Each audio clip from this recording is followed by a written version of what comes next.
broken everything. Season 4 is the first season of Stranger Things to be released in 2 parts, and it quickly becomes pretty obvious why. This season is incredibly ambitious, and are there a few moments where you can feel it struggling under the weight of that ambition? Sure. But Part 1, which consists of 7 of the 9 episodes of Season 4, largely works by leaning on a lot of what's paid off in previous seasons, while also taking some exciting new swings that prevent it from feeling like a greatest hits rehash.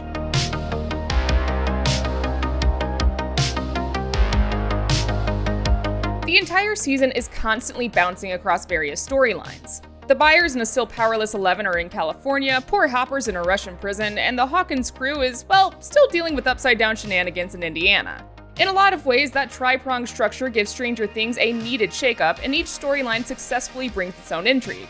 The Hawkins arc feels like classic Stranger Things, but with an added level of maturity, as the kiddos aren't exactly kiddos anymore.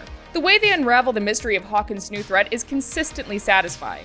There's a mystery to solve, yes, there always is, but the storytelling is far from lazy in regards to how that mystery unfolds, and it's never coy or withholding for the sake of it.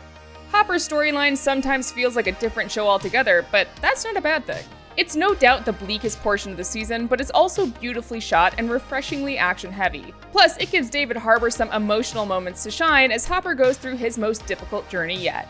The best part of the California arc, meanwhile, is Millie Bobby Brown's continuously great performance as a very much struggling 11 and the much-awaited revelations about her past. The other parts of the California storyline, like an attempted buddy comedy and a couple of the later episodes of Part 1, mostly feel pretty out of place in the larger scheme of things, despite their attempts at comedic relief. In short, it's a lot. And the episode runtimes accommodate, ranging from an hour at the shortest to an hour and 40 minutes at the longest. But surprisingly, the scripts are incredibly tight. In fact, and bear with me here because I can't believe I'm saying this either, it feels like some of the earlier episodes could have been longer. Every scene in each storyline does something to move the needle forward, and on one hand, that's exciting.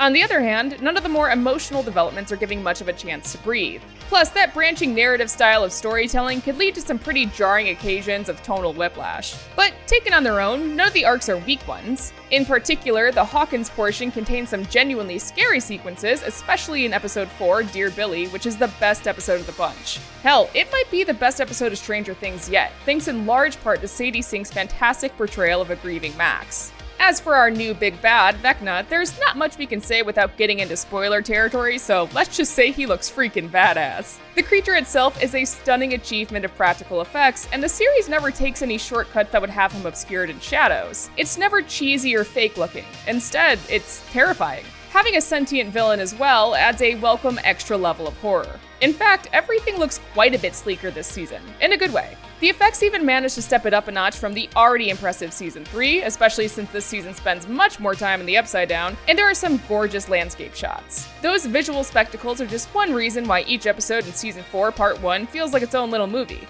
It's a lot to take in. I wouldn't even recommend binging it, but should you choose to anyway, you've got a lot to look forward to in that binge. Part 1 of Stranger Things Season 4 sets up its most ambitious season yet. The performances are all top-notch, new baddie Vecna is appropriately terrifying, and there are some gorgeous special and practical effects. Not every plotline in these extra-long episodes works as well, but none feels unworthy of the time spent. We'll have to wait and see if Season 4 sticks the landing as a whole with the final 2 episodes in July, but for now, we can say that this batch of episodes was well worth the wait. For more Stranger Things, check out our exclusive trailer breakdown with the Duffer Brothers, and for everything else, stick with IGN.